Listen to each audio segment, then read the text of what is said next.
com os companheiros, com os maridos, e o que pode ser feito em termos institucional, tanto do ponto de vista do governo, quanto do ponto de vista de organizações não governamentais, campanhas mesmo educativas. Eu poderia comentar um pouquinho a pergunta anterior? Claro. Essa decisão do Supremo, foram duas decisões, uma referente à constitucionalidade e outra referente aos mecanismos utilizados pela Lei 9.099. E a senadora mencionou aqui a representação, né, que a vítima teria antes que dizer que queria registrar a ocorrência e hoje não precisa mais. Né, ela registra uma ocorrência ou qualquer outra pessoa, esse registro dessa ocorrência vai gerar um inquérito policial que não poderá mais ser retirado. Então, a denúncia não pode, a queixa não pode mais ser retirada. E uma outra consequência dessa decisão do Supremo Tribunal Federal é que não se aplicam mais aos casos de violência doméstica os institutos despenalizadores previstos na lei anterior, que era a Lei dos Juizados Especiais Criminais, ou seja, a suspensão condicional do processo. Então, o que acontecia? E por isso que esses dados que você trouxe têm números bastante reduzidos, né, de penalização, porque alguns juízes entendiam que se aplicava o mecanismo da suspensão condicional do processo e não aplicavam, não denunciavam, o Ministério Público não denunciava. Então, havia um baixo registro. A partir dessa decisão, isso não pode mais ocorrer. Então, há tendência de um número de aumento de denúncias e aumento de condenações. Isso por um lado. Bom, no campo da prevenção, iniciativas de campanhas.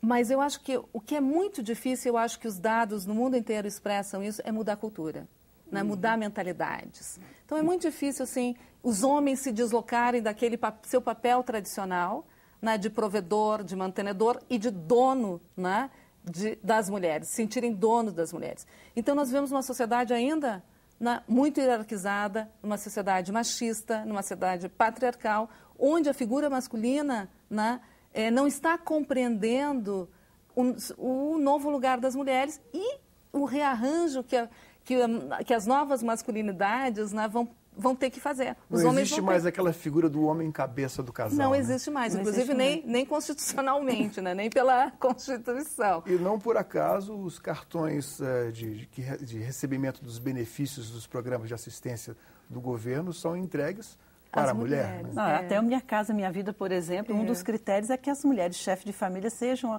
as titulares, né, do Minha Casa Minha Vida.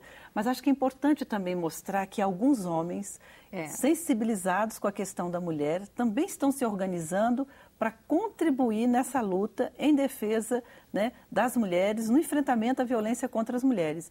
Então, todo ano, por ocasião aí do dia, né, no mês de novembro, que se tem uma semana de ativismo pelo enfrentamento à violência contra a mulher, tem a campanha do Laço Branco. Então, são os homens aderindo a essa campanha. E a gente percebe que este movimento está crescendo. Lá no Estado do Espírito Santo, por exemplo, existe um núcleo de homens que se organiza, né, nesta data, faz atividades públicas, atividades nas praças, né, mostrando a importância também dos homens contribuírem e participarem desse processo. Porque a igualdade entre mulheres e homens é um processo que nós estamos construindo e que não é de uma hora para outra que nós vamos resolver isso. Então, é um processo em construção. É uma educação, né? É uma educação, é um processo educativo, é verdade. Então, os homens também vão aos poucos assimilando isso e criando uma nova cultura. Agora, do ponto de vista prático, o que mudou depois da nova interpretação, da interpretação do Supremo Tribunal Federal? Antes, se a mulher agredida fosse retirar a queixa, não restaria nenhum documento, nenhum registro. E agora, mesmo que ela resolva retirar, também não pode ser uma imposição, né? É possível que isso aconteça, mas o registro fica lá e o processo continua. Na verdade, sim, nos crimes de lesão corporal de natureza leve, o retirar a queixa não pode mais. Mesmo porque é um crime de ação pública. Exatamente, é um crime de ação pública. É muito engraçado e é muito a gente observar, por exemplo, se eu tiver o meu carro furtado, né, se eu estacionar 10 horas da noite numa zona completamente escura, né, vou para uma festa, digamos, ou visitar alguém, e quando eu volto, meu carro foi furtado. O que eu me dirijo a uma delegacia de polícia e digo, olha, meu carro foi furtado, tal hora, em tal lugar, não sei o quê. Muito dificilmente o sujeito vai perguntar, por que a senhora estacionou o seu carro ali? Mesmo sendo, digamos, um mapeamento de uma zona de alto risco de furto. Não, eu disse, olha, se eu encontrei logo depois o carro, eu disse, olha, não quero mais registrar a ocorrência, mesmo que eu saiba quem tenha sido. Não posso fazer isso. Isso é um delito contra o patrimônio, que não tem a gravidade de um delito contra a vida, um celular mesmo, né? E ninguém questiona se eu posso ou se eu não posso retirar a denúncia. Ninguém questiona isso. Agora, por que nos crimes de violência contra as mulheres, uma agressão física, que não é a primeira, em geral não é a primeira, né? Que causa consequências no âmbito da família, por que se questiona se a mulher realmente quer manter aquela denúncia? Então, isso tem que mudar. Essa cultura de tolerância com uma violação da integridade física tem que mudar. Não tem tolerância com crimes tão pequenos contra o patrimônio, mas tem tolerância com crimes tão graves contra a violência, como os crimes de violência contra as mulheres. Então, a partir dessa decisão do Supremo, lesão corporal de natureza leve, não pode mais. Não pode mais, nem que a vítima queira. Aqui no Senado, qual certamente o seu primeiro mandato? Sim. E a senhora, as mulheres aqui são minoria, mas são uma minoria bastante ativa e combativa. Qual é a sua percepção da relação de gênero aqui dos senadores com as senadoras? Olha só, Paulo, já me fizeram essa pergunta diversas vezes, inclusive ontem, né? Num diálogo que nós tivemos. Eu diria que você percebe que há, sim, um grau de certo machismo com relação às mulheres, mas há uma certa, eu diria que ainda há um respeito maior. Eu não vejo isso com muita intensidade, diferente, pelo menos a minha experiência pessoal, porque eu fui vereadora, né, de uma cidade importante no estado do Espírito Santo, e onde a presença do machismo era muito mais forte. Eu tive assim, uma experiência que me marcou bastante, né? Nessa relação entre parlamentares, a falta de respeito com relação à nossa presença na Câmara, com relação à nossa fala. No Senado, por exemplo, que é um outro nível, né? Eu acho que são pessoas que já têm uma outra trajetória política, eu não percebo isso com tanta clareza, com tanta evidência, não é? Pelo menos por enquanto. Meu primeiro ano de mandato, cheguei aqui chegando, eu não percebi isso. Inclusive, isso me chamou um pouco a atenção, né? Eu percebi isso como uma diferença de um espaço local para um espaço que é federal aqui. Mas, de qualquer modo, precisamos estar atentas. Nós sabemos que as mulheres precisam realmente estarem mais articuladas, e é isso que a gente tem buscado fazer. Porque na defesa das políticas públicas com relação às mulheres já é um pouco diferente. E aí eu citaria um exemplo. Com relação à reforma política, eu participei da Comissão Especial da Reforma Política.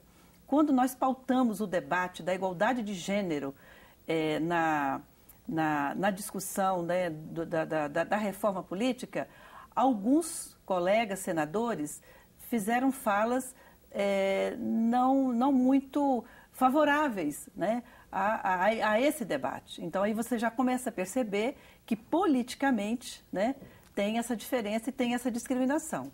Então, até fazendo falas um pouco ironizando, né, o debate.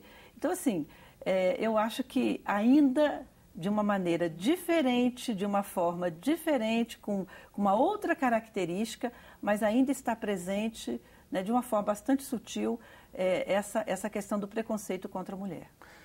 Uma das primeiras senadoras aqui, a senadora Eunice Miquiles, e no final da década, se não me engano, no final da década de 70, foi a primeira senadora que deu depoimento para o programa aqui da TV Senado, Histórias Contadas. Ela faz referência ao estranhamento que ela tem, a situação que ela enfrentou aqui, de um extremo preconceito, onde até as gentilezas pareciam reforçar, o excesso de gentileza parecia reforçar a diferença de gênero.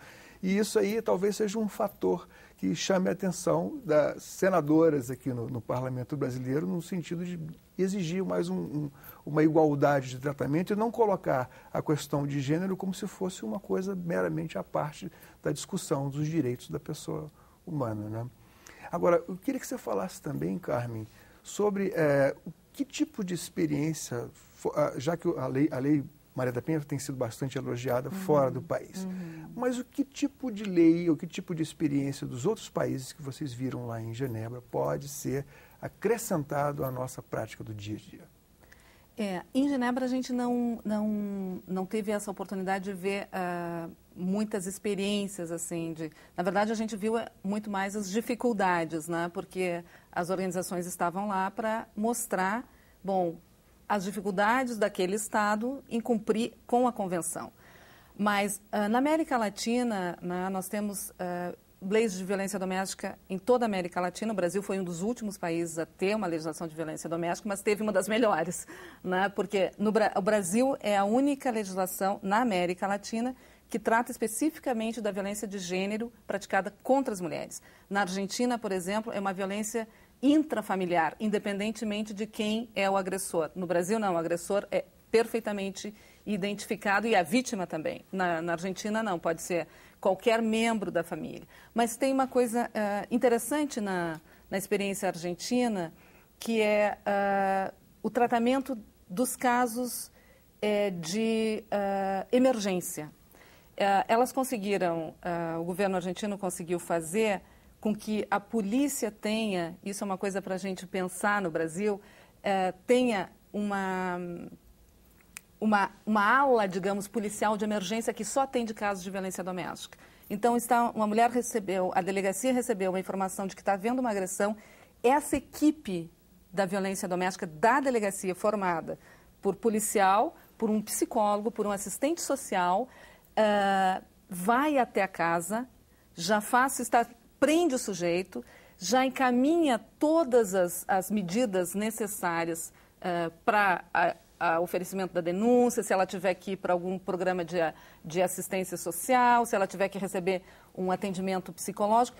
E essa equipe, ela acompanha durante 72 horas o desenrolar desse caso. Se foi feita a denúncia, se foi encaminhado.